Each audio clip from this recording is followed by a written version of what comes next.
Shalom. దేవుని పరిశుద్ధ నామానికి మహిమ ఘనత ప్రభావములు కలుగునుగాక.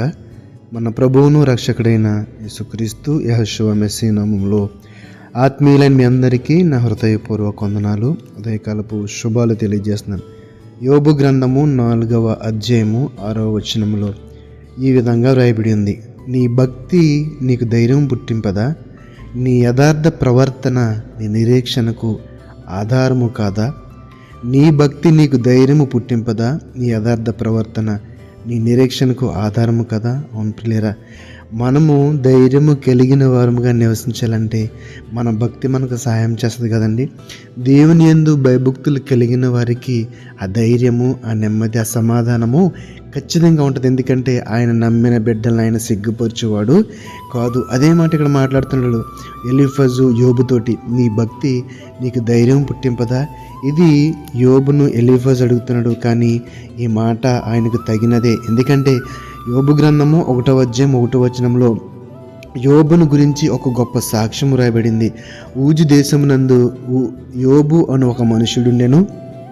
అతడు యథార్థవర్తనుడును న్యాయవంతుడునై దేవుని యందు భయభక్తులు కలిగి చెడుతనమును విసర్జించినవాడు. బహుశా అందుకేనేమో అన్ని శోధనలు, అన్ని వేదనలు, అన్ని కష్టాలు, అంత కృంగుబాటు వచ్చినా కూడా ధైర్యముగా నిలబడగలిగాడు.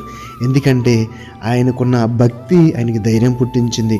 ఆయనకున్న ఆ యథార్థ ప్రవర్తన తనలో నిరీక్షణను కోల్పోకుండా చేసింది. మరి మనము కూడా యోబు వలె ఎటువంటి ప్రవర్తన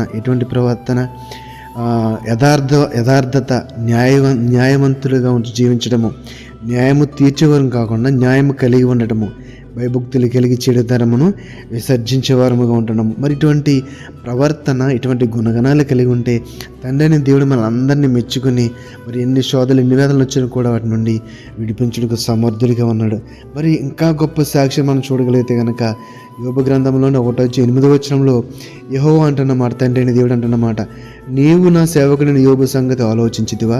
అతడు యథార్థవర్తనుడును న్యాయవంతుడినై దేవుని యందు భయభక్తులు కలిగి చెడుతనమును విసర్జించిన వాడు, భూమి మీద అతని వంటి వాడెవడునూ లేడని తండ్రి అయిన దేవుడు స్వయముగా యోబు గురించి చెప్తున్న సాక్ష్యము. అబ్బా, ఎంత సాక్ష్యము, ఎంత గొప్ప సాక్ష్యం ప్రియులారా. మరి మనం కూడా తండ్రి అయిన దేవుని ఎదుట అటువంటి వారంగా ఉన్నట్లయితే తండ్రి మరి మనకు దాని నుండి కావాల్సిన ధైర్యమును, ఆ నిరీక్షణను కలిగి ఉంటే కనుక మనము కూడా జీవము గల తండ్రిని కలిగి ఉన్నందుకు మరి గొప్ప ధైర్యవంతము గల బ్రతకగలుగుతాము. ఎంతో శోధన వచ్చినా కృంగిపోకుండా తండ్రి అనే దేవుని పాదాల చెంతకు వెళ్ళి మొరపెడే ఆ గొప్ప సమయమును మనం పొందగలుగుతాం. కాబట్టి ఆ ప్రియమైన సహోదరుల గొప్ప మాటతో ఈరోజు తండ్రి మనల్ని బలపరిచాడు. మరి మన భక్తి మనకు ధైర్యం పుట్టిస్తుందా? మన యథార్థ ప్రవర్తన మనకు నిరీక్షణకు ఆధారం అవుతుందా? మనలను మనం పరీక్షించుకుందాం. మరి యథార్థ ప్రవర్తన కలిగి, భక్తి కలిగి, దేవుని యందు భయభక్తులు కలిగి చెడుతనమును విసర్జించి ఆయన బిడ్డలుగా పిలువబడుచు ఆయన కుమారులుగా జీవిద్దాం. అట్టి కృప తండ్రి నేడు మనందరికీ దయచేయునుగా. ఆమేన్. పరిశుద్ధుడ మహోన్నతము మనకున్న తండ్రి, నీకు వందనాలు, స్తుతులు, స్తోత్రాలు నాయనా. మా భక్తి గురించి, మా భక్తి వల్ల మాకు వచ్చే ధైర్యం గురించి, మా యథార్థ ప్రవర్తన వల్ల మాకు వచ్చే నిరీక్షణ గురించి ఈరోజు మాతో మాట్లాడారు తండ్రి.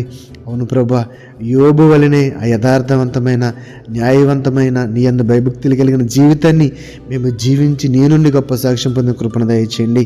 నేను అల్పులమ యోగ్యులు మమ్మల్ని బలపరచండి, స్థిరపరచండి.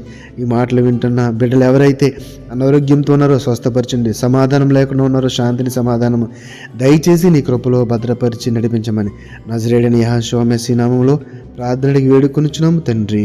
ఆమేన్, ఆమేన్. షాలోమ్. అందరికీ వందనాలు.